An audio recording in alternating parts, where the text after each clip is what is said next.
It is said that there is a 1,000-petal lotus on the head, Sahasrara Chakra.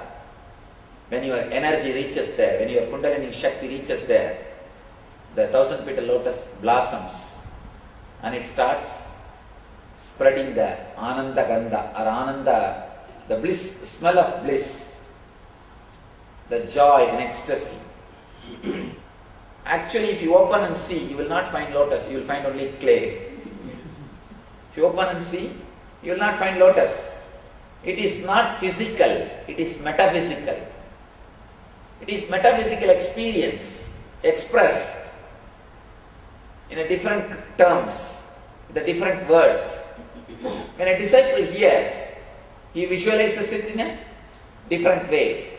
He draws a painting or he visualizes, he pictures as if a master is sitting in meditation, 1,000-petal lotus is there, it is blossoming.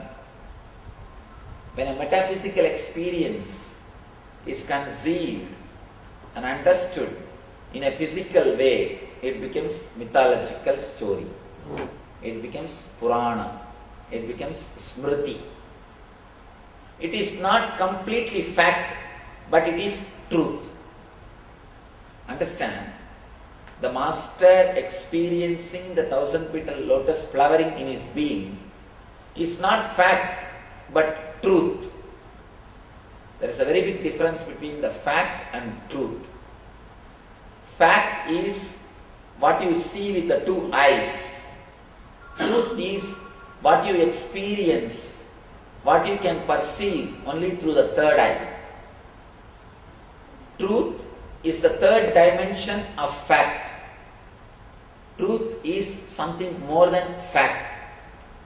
Usually, the truths should be understood from third eye, through your inner experience.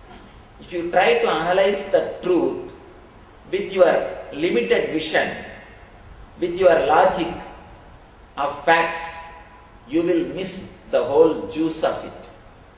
That is why, again and again, these so-called logical people question our Puranas, our scriptures. Again and again, they misunderstand the words of our rishis.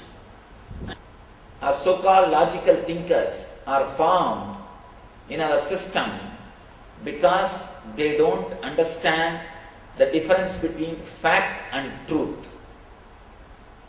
If you can understand the difference between fact and truth, you will understand why our religion is created, why our great masters, rishis, have created the Puranas.